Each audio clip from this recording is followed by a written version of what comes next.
আলাইকুম। এডি পরিবারের পক্ষ থেকে আয়োজিত আজকের ক্লাসে তোমাদের সবাইকে স্বাগতম। রসায়নের পর্যায় সারণী যে অধ্যায় রয়েছে সেই অধ্যায়টির এমসিকিউ সলভ করব। আমরা চেষ্টা করব এই অধ্যায়ের এমসিকিউ গুলো সলভ করার মাধ্যমে যেন এই অধ্যায়ের যাবতীয় যা কিছু আছে সবকিছু ইন ডিটেইলস একটু আলোচনা করা যায়। অ্যাকচুয়ালি ক্লাসটা হবে এইভাবে, একটা এমসিকিউ ওপেন করা হবে, সেখানে সেই এমসিকিউটা যে টপিকস থেকে আসছে সেই টপিকসটা আমি তোমাদেরকে ব্যাখ্যা করে দিব। এর ফলে কি হবে, এমসিকিউ এর অ্যানসারটা তুমি বুঝতে পারবা এবং সাথে সাথে সেই টপিকসটাও ক্লিয়ার হয়ে যাবে। মূলত সম্পূর্ণ অধ্যায়ের উপরে সবগুলো টপিকসকে কভার করবে এইভাবে আমি 50টা এমসিকিউ সিলেক্ট করছি এবং চেষ্টা থাকবে যতদূর সম্ভব সেই এমসিকিউ গুলা সলভ করার। ক্লাস শুরু করার আগে আমার পরিচয়টা আমি আরেকবার দিয়ে নেই। আমার নাম হচ্ছে অন্তর হাসান। মূলত আমি বাংলাদেশ কৃষি বিশ্ববিদ্যালয় থেকে এগ্রিকালচারে গ্র্যাজুয়েশন কমপ্লিট করেছি এবং বর্তমানে এডু পরিবারে ম্যাথ এবং কেমিস্ট্রি ইনস্ট্রাক্টর হিসেবে আছি। তাহলে চলো আমরা মূলত একদম সরাসরি ক্লাসটা শুরু করি। অধ্যায়ের নাম হচ্ছে পর্যায় সারণী। এখন যেহেতু ক্লাসটা এমসিকিউ সলভ ক্লাস এবং এই ক্লাসে আমি চেষ্টা করব এই চ্যাপ্টারটা তোমার পরীক্ষার জন্য কতটুকু গুরুত্বপূর্ণ এই জিনিসটা বোঝানোর জন্য।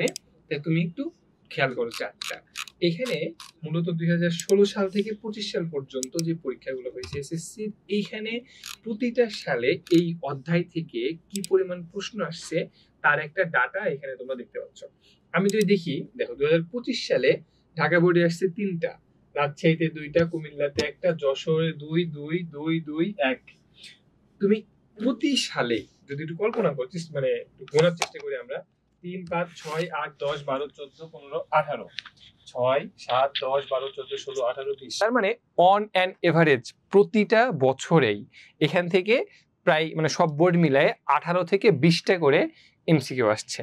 তাহলে বুঝতেই পারতেছো এটা কতখানি ইম্পর্টেন্ট। বিশেষ করে ঢাকা, রাজশাহী, কুমিল্লা, যশোর, চট্টগ্রাম, বরিশাল, ময়মনসিংহ, দিনাজপুর, তুমি যে বোর্ডে যাও না কেন প্রত্যেকটা বোর্ডে 3 থেকে 5টা, ইভেন কিছু কিছু ক্ষেত্রে 6টা 8টা পর্যন্ত আসছে। অ্যাকচুয়ালি এই চ্যাপ্টারটা এরকম না ব্যাপার যে শুধু এই অধ্যায়ের প্রথম থেকে শেষ এইটুকুর মধ্যে যা আছে শুধু ওইটুকুর ভিতর থেকেই কোশ্চেন আসে, ব্যাপারটা তা নয়। তুমি অন্যান্য চ্যাপ্টার পড়তে গেলেও এই চ্যাপ্টার রিলেটেড হয়ে যায়, কানেক্টেড হয়ে যায়। এই জন্যই এই চ্যাপ্টার থেকে এত বেশি কোশ্চেন আসে, আর তার জন্যই আমাকে এই চ্যাপ্টারটা খুব ভালো করে পড়তে হবে। এইটা আমরা দেখলাম, বুঝলাম যে কতটুকু ইম্পর্টেন্ট এই চ্যাপ্টারটা। এখন একটা চ্যাপ্টারের সব জায়গা থেকে কি এমসিকিউ প্রশ্ন আসে না, কিন্তু কিছু টাইপের ব্যাপার আছে। চলো আমরা একটু সেটা দেখি। আচ্ছা, এখানে আমি কনসেপ্ট লিখছি প্লাস এমসিকিউ লিখছি। অ্যাকচুয়ালি ইন ডিটেলস এমসিকিউ এর ব্যাপারটা তোমার বোঝার দরকার নাই, তুমি একটু ফলো করো এখানে যে তুমি যখন বইটা পড়বা সেই বইটা পড়তে গেলে তোমাকে কোন কোন টপিকস ভালো করে বুঝতে হবে। যেমন আমি যদি বলি পর্যায় সারণীর পটভূমি, দেখো কতবার আসছে। পর্যায় সারণীর পটভূমি বলতে আসলে কোনটা বোঝানো হয়েছে? তোমার নিউল্যান্ডের অষ্টক সূত্র, ডোবেরিয়ানের তড়িৎ সূত্র, মেন্ডেলিফের সূত্র, এই যে সব কিছু অ্যাকচুয়ালি কে কোন সূত্র দিছে, কত সালে দিছে, কোন কোন মৌল নিয়ে দিছে, এই যে কাহিনীটুকু আছে এইটুকু তোমাকে জানতে হবে। দেন আছে পর্যায় সারণীর বৈশিষ্ট্য। দেখো পর্যায় সারণীর বৈশিষ্ট্য কি কি করতে হবে, কয়টা পর্যায় আছে, কয়টা গ্রুপ আছে, কোন পর্যায়ে কয়টা মৌল, কোন গ্রুপে কয়টা মৌল, এই বিষয়গুলো জানতে হবে। ইলেকট্রন বিন্যাস হতে পর্যায় সারণীতে মৌলের অবস্থান নির্ণয়। আমরা সবাই জানি এইটা থেকে সৃজনশীল প্রশ্নও আসে, ঠিক না? যেখানে ঘ নাম্বারে এইটাই বের করতে বলে। এখন এখানে ইলেকট্রন বিন্যাস হতে পর্যায় সারণীতে মৌলের যখন অবস্থান নির্ণয় করতে বলবে, এটা এমসিকিউ এর ক্ষেত্রেও আসে। সাধারণত এমসিকিউ এর ক্ষেত্রে একটু ছোট সাইজের দেয়, আর রচনামূলক হলে বড় দেয়। দেন ইলেকট্রন বিন্যাস হচ্ছে পর্যায় সারণীর মূল ভিত্তি, এই টপিক্স থেকে আসে, একই টপিক্স আর কি। পর্যায় সারণে কিছু ব্যতিক্রম আছে। মৌলের পর্যায়বৃত্ত ধর্ম, এইটা খুবই ইম্পর্টেন্ট। পর্যায়বৃত্ত ধর্ম বলতে কে বোঝায়? ওই যে আমরা পড়ছি না যে ধাতব ধর্ম পর্যায় সারণীর বাম দিক থেকে ডান দিকে গেলে কি হয়? হ্রাস পায়, ঠিক না? এই যে অধাতব ধর্ম বৃদ্ধি পায়, ধাতব ধর্ম হ্রাস পায়, পারমাণবিক আকারে কি হয়? হ্রাস পায়। এই যে ধর্ম যেগুলো আছে, ধাতব ধর্ম, অধাতব ধর্ম, পারমাণবিক আকার, আয়নীকরণ শক্তি, ইলেকট্রন আসক্তি, এই বিষয়গুলোও আমাকে জানতে হবে। এই টপিকসগুলো আমি পড়বো, ঠিক আছে? দেখো এইভাবে তুমি যদি প্রত্যেকটা টপিক সলভ করতে থাকো একটা একটা করে এমসিকিউ ধরে ধরে, তাহলে দেখা যাবে কি ফুল চ্যাপ্টারটা মোটামুটি একটা কভার হয়ে গেছে। তাহলে চলো আমরা কুইজ স্টার্ট করি, ঠিক আছে? তো আমাদের একদম প্রথম যেই কুইজ আছে সেটা হচ্ছে নিউল্যান্ডের অষ্টক সূত্রের ভিত্তি কি? আচ্ছা, এখানে নিউল্যান্ডের অষ্টক সূত্রের ভিত্তি বলতে কি বোঝানো হয়েছে আমি যদি তোমাদেরকে বলি, আমরা কয়েকটা বিষয় জানি। ডোবেরাইনারের ত্রয়ী সূত্র সম্পর্কে জানি, নিউল্যান্ডের অষ্টক সূত্রের কথা জানি, মেন্ডেলিফের পর্যায় সারণী জানি, এবং জানি হচ্ছে মোসলে কর্তৃক যে পারমাণবিক সংখ্যার যে ব্যাপারটা সেটা জানি। এখানে আলোচনা করি 1829 সালে ডোবেরাইনার তার যে ত্রয়ী সূত্র দেয়, ঠিক আছে, সেখানে লিথিয়াম, সোডিয়াম এবং পটাশিয়াম এই তিনটা নিয়ে আলোচনা করেন। কোন তিনটা নিয়ে আলোচনা করেন? লিথিয়াম, সোডিয়াম এবং পটাশিয়াম। ক্লিয়ার আছে সব? আচ্ছা, তাইলে এখানে লিখি। হ্যাঁ, দেখো 1829 সালে ডোবেরাইনার কি দেয়? ত্রয়ী সূত্র দেয়। এই ত্রয়ী সূত্রতে ডোবেরাইনার মূলত লিথিয়াম, সোডিয়াম এবং পটাশিয়াম নিয়ে আলোচনা করে, ঠিক আছে। এরপরে 1864 সালে নিউল্যান্ড, কি নাম? নিউল্যান্ড দেয় হচ্ছে অষ্টক সূত্র, ঠিক আছে। এবং এরপরে আবার মেন্ডেলিফ দেয় পর্যায় সূত্র, ঠিক না? কত সালে? 1867 সালে। মেন্ডেলিফের পর্যায় সূত্র কত সালে? 1869 তিনটা হইল, আরো একটা আছে, কি বলতো? 4 নাম্বারটা হচ্ছে মোসলে, ও যে পরবর্তীতে যে কাহিনীটা ঘটে আর কি, পারমাণবিক সংখ্যা আবিষ্কার হয়। মোসলে পারমাণবিক সংখ্যা। দেখো, তাইলে আমি যদি একটু চিন্তা করি যে 4টা লাইন আমি লিখছি এখানে, 1829 সালে ডোবেরাইনারের ত্রয়ী সূত্র, 1829 সালে ডোবেরাইনারের ত্রয়ী সূত্র, যেই ত্রয়ী সূত্রতে তিনটাতে তিনি লিথিয়াম, সোডিয়াম এবং পটাশিয়াম নিয়ে কাজ করছে। আচ্ছা, ঠিক তারপরে 1864 সালে নিউল্যান্ড অষ্টক সূত্র দেয়, ঠিক আছে। নিউল্যান্ডের এই অষ্টক সূত্রের পরে মেন্ডেলিফ 1869 সালে দেয় পর্যায় সূত্র, এবং তারপরে 1913 সালে আসে মোসলে কর্তৃক আবিষ্কৃত হয় পারমাণবিক সংখ্যা। তাইলে এবং এই পারমাণবিক সংখ্যার উপর ভিত্তি করে আধুনিক পর্যায় সারণী তৈরি করা হয়েছে। এখন আমি যদি বলি, আমাদের প্রথম যে টপিক ছিল যে পর্যায় সারণীর আবিষ্কার, ঠিক না, যে টপিকটা ছিল পটভূমি, তাহলে ওখান থেকে আমরা কয়টা পয়েন্ট পড়বো? 4টা। ডোবেরাইনারের ত্রয়ী সূত্র কত সালে দেয়? 1829 সালে। কোন কোন মৌল নিয়ে কাজ করে? লিথিয়াম, সোডিয়াম, পটাশিয়াম নিয়ে। তারপরে 1864 সালে দেয় নিউল্যান্ড তার অষ্টক সূত্র, ঠিক আছে। অষ্টক সূত্রে মূলত কি বোঝানো হয়েছে? অষ্টক সূত্রে বোঝানো হয়েছে যদি মৌলসমূহের ক্রমবর্ধমান পারমাণবিক ভর অনুসারে সাজানো হয়, তবে প্রত্যেকটা মৌল তার পরবর্তী নবম মৌলের সাথে মিলে যাবে। এইটা ছিল অষ্টক সূত্র। এই সূত্রটা কে দেয়? নিউল্যান্ড। এরপরে আসে 1869 সালে মেন্ডেলিফের পর্যায় সূত্র, এবং দেন 1913 সালে মোসলে কর্তৃক আবিষ্কৃত হওয়া পারমাণবিক সংখ্যার উপর ভিত্তি করে আধুনিক ইলেকট্রন বিন্যাসের উপর বেসিস করে পর্যায় সারণী তৈরি করা হয়েছে। এখন এইখানে প্রশ্ন হচ্ছে মূল ভিত্তি কি নিউল্যান্ডের অষ্টক সূত্রের? একদম এক কথায় মনে রাখবা যে আমি যে 4টা সাল লিখছি কি কি দেখো তো। 1864, প্রথমে 1829, তারপর 1864 অ্যান্ড দেন 1869, আর তারপর আসা হচ্ছে 1913, ঠিক না? আচ্ছা, তো প্রথম তিনটা কার কার? 1829, 64 এবং 69। এই তিনটা হইতেছে তোমার ডোবেরাইনার, নিউল্যান্ড অ্যান্ড মেন্ডেলিফ। মনে রাখবা এই তিনজনেরই তোমার এই যে মূল ভিত্তি যেটা, সেটা হচ্ছে পারমাণবিক ভর। কি? পারমাণবিক ভর। এবং এই যে মোসলে যখন 1913 সালে আবিষ্কৃত হইলো, পারমাণবিক সংখ্যা আবিষ্কার করলো, এই একটার ভর হইতেছে পারমাণবিক সংখ্যা। চিন্তা করো এবার মনে থাকবে কিনা? তাইলে 4টা পর্যায় সারণী আবিষ্কারের স্টেপ হইতেছে 4টা, 1829, 64, 69 এবং 1913। এর মধ্যে 1829, 64 এবং 69 তিনটা স্টেপের যে আবিষ্কার, সেই তিনটা আবিষ্কারেরই একদম মূল ভিত্তি হইতেছে পারমাণবিক ভর। মূল ভিত্তি কি? পারমাণবিক ভর। শুধুমাত্র 1913 সালে মোসলে কর্তৃক যখন পারমাণবিক সংখ্যা আবিষ্কার হয়, অর্থাৎ আধুনিক পর্যায় সারণী যে ভিত্তি, সেইটার ভিত্তি হইতেছে তোমার ইলেকট্রন বিন্যাস বা পারমাণবিক সংখ্যা। বাকি সবগুলাই হইতেছে পারমাণবিক ভর। আচ্ছা, এবার একটু কমেন্টস করে জানাও তো তোমরা যারা যারা যুক্ত আছো তারা বিষয়টা ক্লিয়ার কিনা। আমরা তাহলে এখন এই কোশ্চেনটার অ্যান্সার দিই। নিউল্যান্ডের অষ্টক সূত্রের মূল ভিত্তি কি হবে? শুধুমাত্র ওই যে মোসলের যেইটা 1913 সালে সেইটা শুধু পারমাণবিক সংখ্যা, বাকি সবগুলাই কি পারমাণবিক ভর। তার মানে এটার অ্যান্সার হবে পারমাণবিক ভর। এই যে সঠিক, ঠিক না? ওকে, চলো নেক্সট। এর পরের কোশ্চেনটা হইতেছে মেন্ডেলিভ কতটি মৌল নিয়ে আধুনিক পর্যায় সারণীর প্রবর্তন করেছিলেন? আমি যদি একটু চিন্তা করি, দেখো ডোবেরাইনার কাজ করছিল 3টা মৌল নিয়ে, ঠিক আছে, লিথিয়াম, সোডিয়াম এবং পটাশিয়াম নিয়ে। নিউল্যান্ড সবসময় কাজ করছে 8টা মৌল নিয়ে, যেহেতু ওর সূত্রের নামই ছিল অষ্টক সূত্র। মেন্ডেলিভ এই সবগুলো মানে মৌলকে একসাথে করে একটা সারণী দেয়, যেটার নাম হচ্ছে পর্যায় সারণী। এখন কথা হচ্ছে, এখন আমরা জানি পর্যায় সারণীতে মোট মৌলের সংখ্যা 118টা, কিন্তু মেন্ডেলিভ যখন পর্যায় সারণী তৈরি করছে তখন তো আর 118টা আবিষ্কার হয় নাই, ঠিক না? তাইলে ওই সময় মেন্ডেলিভ যেই পর্যায় সারণী দিছিল, সেই পর্যায় সারণীতে মোট মৌলের সংখ্যা কত ছিল? এটা কোশ্চেন হচ্ছে এইখানে। এখানে অ্যান্সার জানার আগে একটা বিষয় বলি, সেটা হচ্ছে মেন্ডেলিভ যে পর্যায় সারণী দিছিল, সেই পর্যায় সারণীতে 63টা মৌল ছিল হচ্ছে আবিষ্কৃত। 63টা মৌল কি ছিল? আবিষ্কৃত, অর্থাৎ আবিষ্কৃত হয়ে গেছে, আবিষ্কার হয়ে গেছে, এইরকম মৌলের সংখ্যা ছিল 63 বা 63টা, এবং 4টা মৌল ছিল হচ্ছে অনাবিষ্কৃত। এই 4টা পরবর্তী ক্ষেত্রে মেন্ডেলিভ বলে দিছিল আর কি, ভবিষ্যৎবাণী, যে এই 4টা মৌল এরকম এরকম হইতে পারে, ঠিক আছে, পরে মিলছেও তাই, যে ওই রকমই হয়েছে। তার মানে মেন্ডেলিভ 63টা আবিষ্কৃত মৌল এবং 4টা অনাবিষ্কৃত মৌল, এই 67টা মৌলকে একসাথে করে একটা সারণী প্রকাশ করে, যেটার নাম হইতেছে পর্যায় সারণী। যেটার নাম কি?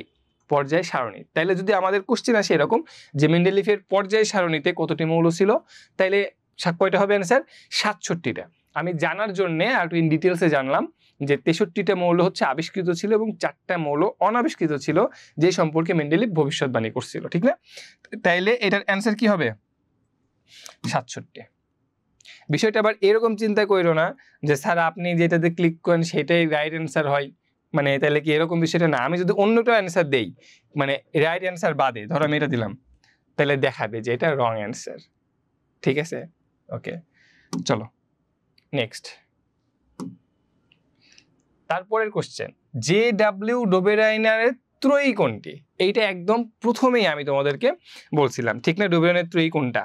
আচ্ছা, তার আগে আমি যদি একটু কোশ্চেন করি, তোমরা যারা আছো তারা একটু কমেন্টস করো যে ডোবেরাইনার এই ত্রয়ী সূত্র কত সালে প্রদান করেন?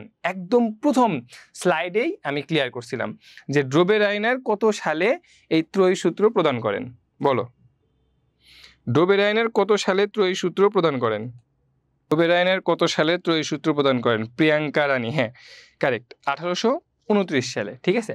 আচ্ছা, এখন ওই সময় কিন্তু আমি বলছিলাম যে ডোবেরাইনার যে 3টা সূত্র দেয়, সেই 3টা সূত্র মানে ত্রয়ী যেই সূত্র, সেই সূত্রে যেই 3টা মৌল নিয়ে কাজ করছে সেটা হচ্ছে কি বলতো? লিথিয়াম, সোডিয়াম এবং পটাশিয়াম। এবার তোমাদের একটু চেক করানোর জন্য দেই, এইটা অ্যান্সার, এটা আমি সবাই জানি, ঠিক না? ধরো আমি এটা দিলাম, দেখো কি দেখাবে? রং। আচ্ছা, ওইটা রং দেখাইছে অলরেডি না? তাহলে আমি কাজ কি হলো? আচ্ছা, এই যে দেখো, ঠিক আছে, তাহলে কি হলো? রং দেখাইছে, এবং যেটা কারেক্ট তুমি সেইটা দিলেই শুধুমাত্র শো করবে। ওকে, নেক্সট চলো একটু সেটা করো। আচ্ছা, এরপরে বলতেছি ক্রোমিয়ামের পারমাণবিক সংখ্যা কত? এখন বিষয় হচ্ছে কি, এই যে পারমাণবিক সংখ্যা কত, এই বিষয়টা মুখস্থ করা ছাড়া আর কোনো অল্টারনেট ওয়ে নাই।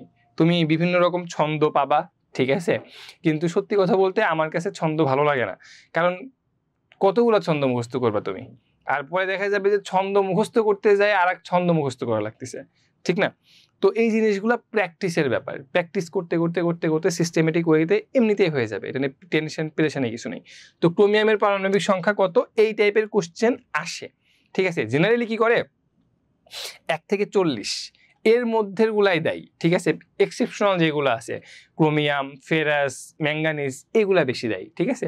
এমন না যে সোডিয়ামেরটা তোমাকে জিগাবে বা পটাশিয়ামেরটা না, ক্রোমিয়াম, ফেরাস, ম্যাঙ্গানিজ এগুলাই বেশি দেয়। তো ক্রোমিয়ামের পারমাণবিক সংখ্যা হচ্ছে 24। ওকে, নেক্সট আমরা তার পরের কোশ্চেনে যাই, দেখি কি আছে। পর্যায় সারণীর গ্রুপ 18-তে কয়টি মৌল আছে? এইখানে একটা ব্যাপার আছে, সেটা হচ্ছে এইটা আমরা পড়বো। তার মানে এতক্ষণ আমরা যে টপিকসগুলো পড়লাম এইটা ছিল পর্যায় সারণীর যে বৈশিষ্ট্য আছে না, সেই পর্যায় সারণীর যে আবিষ্কারের পটভূমি আছে, সেই আবিষ্কারের পটভূমির উপরে যে টপিকসগুলো ছিল আমরা সেই টপিকসগুলো নিয়ে পড়ছি। নিউল্যান্ড, ডোবেরাইনার, মেন্ডেলিফ, মোসলে, এই সম্পর্কিত যা কিছু আসতে পারে তার সবকিছু আমি গত এমসিকিউগুলোতে দেখাইছি, তোমাদেরকে দেখাইলাম। এইবার আসবো আমরা তার পরবর্তী টপিকসে, যেটার নাম হচ্ছে পর্যায় সারণীর বৈশিষ্ট্য। আচ্ছা, এখানে বলতেছে পর্যায় সারণীর গ্রুপ 18-তে কয়টা মৌল আছে। এখন কথা হচ্ছে পর্যায় সারণীতে গ্রুপ আছে 18টা, পর্যায় আছে 7টা।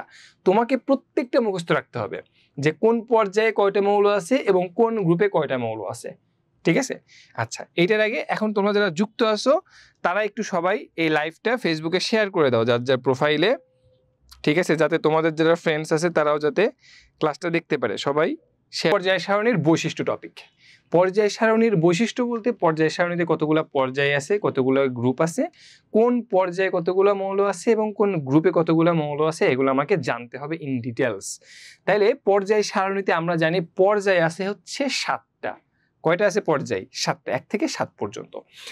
এখন কোন পর্যায়ে কয়টা মৌল আছে এইটা আমাকে মুখস্থ করতে হবে। আমরা ইলেকট্রন বিন্যাসের একটা ফর্মুলা জানি, যেটা 7-8 থেকে পড়ছি, ঠিক না?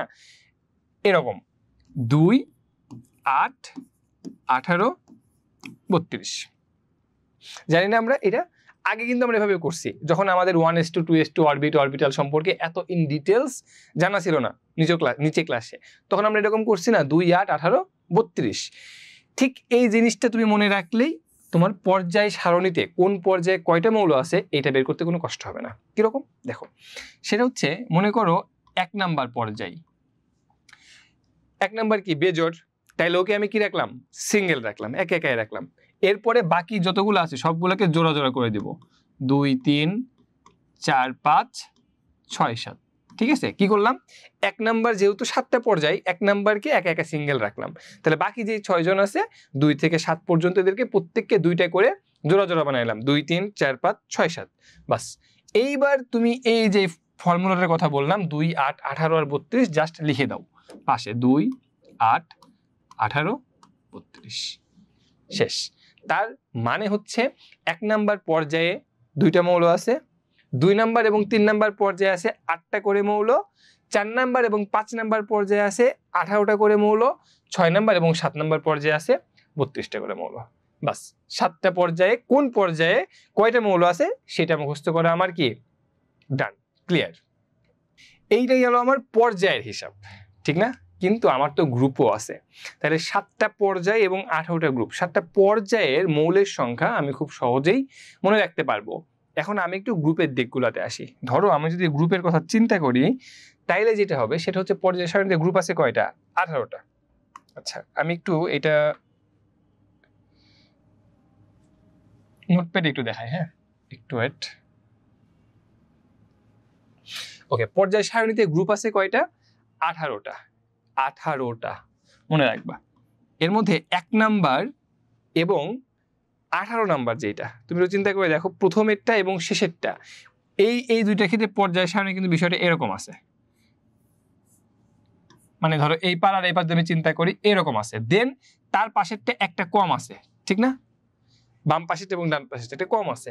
তো মনে রাখবা এই 1 নাম্বার এবং এই 18 নাম্বার এই দুইটাতে আছে হচ্ছে 7টা করে মৌল। কয়টা করে মৌল? 7টা করে। আচ্ছা, এরপরে দেখো আমি বলছি যে এরপরে যেটা আছে সেই পার্টে কি আছে? একটা করে মৌল কম আছে, তাই না? আচ্ছা, তাইলে হচ্ছে 2 নাম্বার এবং 13 থেকে 17 এখানে আছে হচ্ছে 6টা করে মৌল। ওকে, আচ্ছা গেল। দেখো 2 নাম্বার গ্রুপ এখানে চলে গেল। এরপরে কি আছে? 3 নাম্বার গ্রুপ। 3 নাম্বার গ্রুপের এখানে 4টা ভাগ আছে, এরকম 4টা মৌলের জায়গা আছে, ঠিক না? এখানে কাহিনী হচ্ছে এইখানে আছে হচ্ছে LA, এখানে আছে হচ্ছে AC। এখন এই যে 3 নাম্বার গ্রুপ, 3 নাম্বার গ্রুপে মৌল আছে কয়টা? 32টা। কেন 32টা আছে? কারণ এই 3 নাম্বার গ্রুপে তোমার এখানে একটা এবং এই যে ল্যান্থানাইট বা ল্যান্থানাম থেকে যেটা বলতেছি আমি, এইখানে ঠিক এই জায়গাটাতে মৌল আছে 15টা এবং অ্যাক্টিনিয়াম গ্রুপের মৌল আছে কয়টা? 15টা, যেটা আমরা সবাই জানি অবস্থান্তর মৌল বোঝায়, ঠিক না? তার মানে এই একটা স্পটে 15টা মৌল আছে। তাহলে এইখানে 15টা, এখানে 15টা, কয়টা হলো? 30টা। এবং তারপর এখানে একটা, এখানে একটা, এই 30, 31, 32, এইটা হইলো 3 নাম্বার গ্রুপে 32টা মৌল। এখন এইটাই হচ্ছে ফ্যাক্ট, তুমি এটা বুঝতে পারো যে 3 নাম্বার গ্রুপেই কেন 32টা মৌল হয়েছে। কারণ 3 নাম্বার গ্রুপেই তোমার নিচের দিকে যায় ল্যান্থানাইড এবং অ্যাক্টিনাইড যে সিরিজ সেইটা রাখা হয়েছে অবস্থানে, ঠিক না? এই জন্য 3 নাম্বার গ্রুপে 32টা মৌল থাকবে। এরপরে তোমার হচ্ছে, আচ্ছা এর বাংলা ইংলিশ মিক্সড হয়ে গেছে যদিও, ঠিক আছে। 4 নাম্বার গ্রুপ থেকে তোমার হচ্ছে কত? 1 2 3 4 নাম্বার থেকে 12, এইখানে কয়টা করে আছে বলো? এখানে আছে হচ্ছে তোমার 4টা করে। আচ্ছা এইবার আমি যদি হিসাব করি, দেখো এখানে কত পাবো তুমি? তাহলে 1 আর 18, অর্থাৎ পর্যায় সারণ 1 18 1 18 1 18, প্রথমটা এবং শেষেরটা, এই দুইটাতে আছে কয়টা করে? 7টা করে। 1 18 7, 1 18তে কয়টা করে? 7টা করে। ঠিক তার পাশেই যখন যাবা, অর্থাৎ 2 নম্বরে যাবা, তখন একটা কমে আসবে, একটা কি হবে? কমে আসবে। তাহলে 2 নম্বরে কয়টা থাকবে? 6টা। আচ্ছা 3 নাম্বার, আমি 1 থেকে যাইতে থাকি, 1 নম্বরে 7টা, 2 নম্বরে 6টা। 3 নাম্বার থেকে তুমি চিন্তা করো, 3 নাম্বারে কয়টা আছে? 32টা। কারণ কি? কারণ হইতেছে ওই যে 1 2 3 4, সেখানে গ্রুপ থেকে এই যে এই পয়েন্টে 15টা, এই পয়েন্টে 15টা। কিন্তু ধরো তুমি চিন্তা করো, অ্যাকচুয়ালি এখানে কয়টা থাকার কথা ছিল? 1 2 3 4, 4টা থাকার কথা ছিল, কিন্তু আছে কয়টা? 32টা। তো যেহেতু ল্যান্থানাম এবং অ্যাক্টিনিয়াম এই 3 নাম্বার গ্রুপে আছে, এই জন্যই এইখানে 4টার পরিবর্তে 32টা হয়েছে। কিন্তু পরবর্তী যে গ্রুপগুলো আছে, সেই গ্রুপগুলোতে তো আর ল্যান্থানাম বা অ্যাক্টিনাইট গ্রুপ নাই। তার মানে কি পরবর্তীগুলো কত হবে? 4টা করে হবে। কয়টা হবে? 4টা। তার মানে একদম আমি যদি এভাবে চিন্তা করি যে পর্যায় সারণীর বাম দিক থেকে আমি শুরু করলাম যাত্রা, তাহলে 1 নম্বরে 7টা, 2 নম্বরে পাশে একটা কমে গেছে, তাহলে কয়টা হবে? 6টা। 3 নম্বরে যায় ল্যান্থেনাইড এবং অ্যাক্টিনাইড সিরিজ, ঠিক না? তার মানে থাকার কথা হচ্ছে 4টা, এরকম 4টা থাকার কথা, কিন্তু ল্যান্থেনাইড, এখানে ল্যান্থেনাইড এবং অ্যাক্টিনাইড সিরিজ থাকার কারণে এখানে হয়ে গেছে 32টা। ক্লিয়ার? ওকে। দেন তোমার হচ্ছে 4 নাম্বার থেকে 12 নাম্বার, এখানে যে কয়টা হবে? এই যে 4টা করে থাকার কথা ছিল, ঠিক না? 12 নাম্বার পর্যন্ত, তার মানে এখানে 4টাই থাকবে। দেন 13 থেকে কত? 17, এটা হচ্ছে কত হবে? 6, আর 18 নম্বরে 7। একদম। এবার নিজে নিজে পর্যায় সারণীটাকে কল্পনা করো, বাম দিক থেকে ডান দিকে চিন্তা করতে থাকো। 1 নম্বরে একদম বাম পাশে যেটা আছে, 1 নম্বরে কয়টা থাকবে? 7টা। 2 নাম্বার ঠিক তারপরেই একটা কম, তাহলে কয়টা থাকবে? 6টা। 3 নাম্বার থেকে 12 নাম্বার পর্যন্ত এখানে দেখবা 4টা করে আছে, শুধুমাত্র 3 নাম্বারে 4টা আছে, সরি 32টা আছে। কারণ কি? প্রথম দুইটার জন্য একটা এবং লাস্টের যে দুইটা আছে, এই দুইটাতে প্রত্যেকটাতে 15টা করে মৌল একই জায়গাতে রাখা হয়েছে। তাহলে 15 15 30 আর 1 1 32। তাহলে 1 নম্বরে 7, 2 নম্বরে 6, 3 নম্বরে 32 এবং 4 থেকে 12 পর্যন্ত কয়টা করে হবে? 4টা করে হবে। ওকে। দেন 13 থেকে কত? 17, এখানে যা হবে 6টা এবং লাস্ট 18 নাম্বার যেটা, সেটা হবে 7টা। কয়টা? 7টা। তাইলে আমি যদি সামারি করি 2 মিনিটে, সেটা হচ্ছে পর্যায়, কোন পর্যায়ে কয়টা মৌল থাকবে সেটা হিসাব করবে এরকম। 7টা পর্যায়ে, যেহেতু 1 নাম্বারকে সিঙ্গেল রেখে দিবা, বাকিগুলোকে জোর করে সাজাবা। দেন 2 8 18 32, এটা হয়ে গেল কোন পর্যায়ে কয়টা মৌল আছে। আর ওই যে হিসাব দেখালাম ওই পাশে, এই যে এটা হচ্ছে তোমার কোন গ্রুপে কয়টা মৌল আছে। যদি তাই হয় তাহলে এখানে এবার বলো পর্যায় সারণীতে খাড়া স্তম্ভ কয়টি? আমরা দেখলাম যে কি কয়টা স্তম্ভ? 1 আর 18 7টা করে। তাহলে কত হবে এখানে? যে কোশ্চেন সেটা হচ্ছে তোমার পর্যায় সারণীর পঞ্চম পর্যায়ে মৌল সংখ্যা কয়টি? পঞ্চম পর্যায়ে। একদম এগুলা খুবই ইজি, জাস্ট কিন্তু যদি তুমি ওইভাবে মুখস্থ করতে না পারো তাহলে ধরা খাওয়া পরীক্ষায়। পঞ্চম পর্যায় তার মানে কি? দেখো 1 2 3 4 5 6 7, 2 8 18 32, তার মানে 5 নাম্বারটা কই পড়তেছে? 3 নাম্বারে, তার মানে কয়টা হবে? 18টা। ক্লিয়ার? ওকে। দেন ল্যান্থানাইড সারির মৌল কয়টি? একবারে চিন্তা করো, আমি একটু আলোচনা করছি তখনই এই জিনিসটা বোঝাই দিছি যে ল্যান্থানাইড সারি এই যে তোমার ল্যান্থানাম, ওই যে বললাম না যে 3 নাম্বার গ্রুপে যে মৌলের সংখ্যা কথা বললাম 32টা। অ্যাকচুয়ালি 3 নাম্বার গ্রুপটা হচ্ছে এরকম, যেখানে ধরো 1 2 3 4 এরকম 4টা ভাগ থাকে, এখানে একটা, এখানে একটা, এখানে থাকে ল্যান্থানাইট, এখানে থাকে অ্যাক্টিনাইট সিরিজের মৌলগুলা। তো এই পুরা 3 নাম্বার গ্রুপে মৌল আছে হচ্ছে 32টা। তো এখানে একটা, এখানে একটা, এখানে 15টা, এখানে 15টা। তার মানে তুমি যেটা বলতেছো ল্যান্থানাইট সারিতেও মৌলের সংখ্যা 15টা এবং অ্যাক্টিনাইট সারিতেও মৌলের সংখ্যা 15টাই। তাহলে এখানে অ্যান্সার কত হবে? ল্যান্থানাইট সারিতে মৌলের সংখ্যা 15টা। নেক্সট, অ্যাক্টিনাইট সারির মৌলের সংখ্যা কত? সেম কোশ্চেন, 15টা। দেখছো, কনসেপ্টটা আগে তোমাকে ক্লিয়ার হইতে হবে। আমি তোমাকে এটা বলতেছি না যে তুমি একটা ক্লাস করলে একদম সব পারবা, তা না, কিন্তু মেজরিটির যে একটা ব্যাপার এবং টপিকস ভিত্তিক যে পড়ার একটা ব্যাপার, এইটা তুমি বুঝতে পারবা এবং এভাবেই পড়াশোনা করতে হবে। ধরো তুমি একটা টপিকস পড়বা, দেন ওই টপিকস রিলেটেড আগে চ্যাপ্টারের কোশ্চেনগুলো অ্যানালাইসিস করতে হবে। যে এই অ্যানালাইসিস করার পরে তোমাকে দেখতে হবে যে এখানে কোন কোন টপিকস থেকে এমসিকিউ আসে, কোন কোন টপিকস থেকে সিকিউ আসে। এমন কোনো চ্যাপ্টার নাই যেখানে মনে করলে পড়া অসীম, এমন তো না। তুমি যে কোনো চ্যাপ্টারকে যেভাবে টপিকস ভিত্তিক ভাগ করো, কয়টা পাবা? 7টা 8টা 10টা 15 টপিকস পাবা সর্বোচ্চ। তখন ওই টপিকস ধরে ধরে ধরে ধরে টপিকসটা পড়বা, সেটার এমসিকিউ সলভ করবা, টপিকসটা ধরবা, সেটার এমসিকিউ সলভ করবা। তাইলে অটোমেটিক তোমার 80% প্রিপারেশন হয়ে যাবে। এখন বলতে পারো স্যার 100% হবে না। 100% কোনোদিনই হবে না। কারণ হচ্ছে ধরো এই চ্যাপ্টার 9 10 আছে, ইন্টারমিডিয়েটে আছে, যারা কেমিস্ট্রিতে অনার্স মাস্টার্স করতেছে সেখানেও আছে। তার মানে কি আপগ্রেড আছেই। এখন টিচার যদি মনে করে যে আমি একটু আটকাবো স্টুডেন্টদেরকে, হুদায় দেখা যাবে ইন্টারমিডিয়েট থেকে নিয়ে এসে কোশ্চেন দিয়ে দিয়েছে বা খুব জটিল কোনো একটা কোশ্চেন দিয়েছে, ঠিক আছে? তো ওইটা আলাদা হিসাব।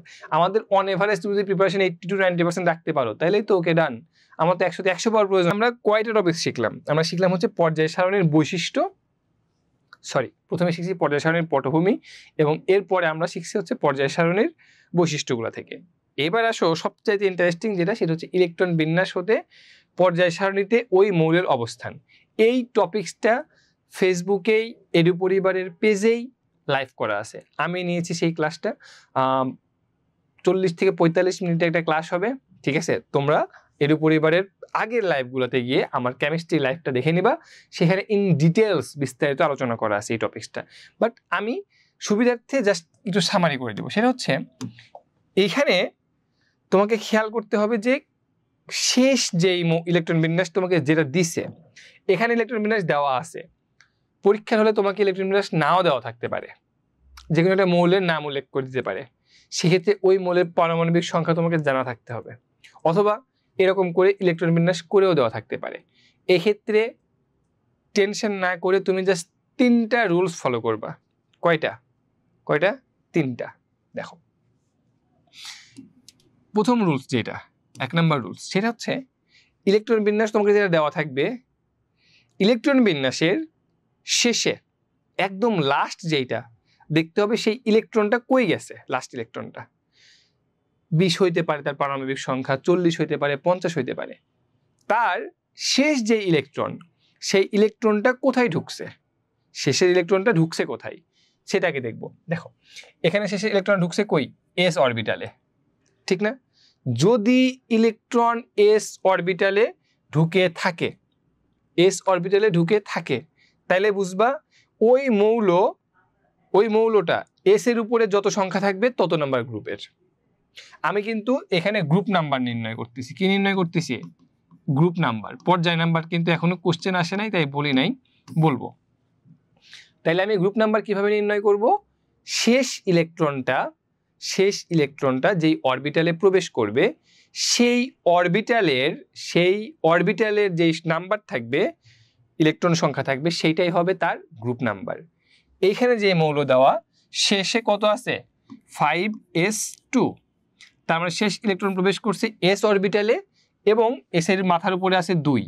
তার মানে এইটা হচ্ছে 2 নম্বর গ্রুপের মৌল। কয় নাম্বার? 2 নম্বর গ্রুপের মৌল। আমরা একটু দেখি অ্যান্সারটা সঠিক কিনা। কিন্তু আচ্ছা, এখানে তোমার অ্যান্সার রং, কারণ কি? আসো ব্যাখ্যাটা আগে করে নিই পুরোপুরি। দেখো, সেটা হচ্ছে তিনটা সিস্টেম আগে দেখাই, তারপরে বুঝতে পারবা। তাহলে 1 নম্বরে আমি 2 দিলাম, কিন্তু সেটা রং দেখাইলো এস এর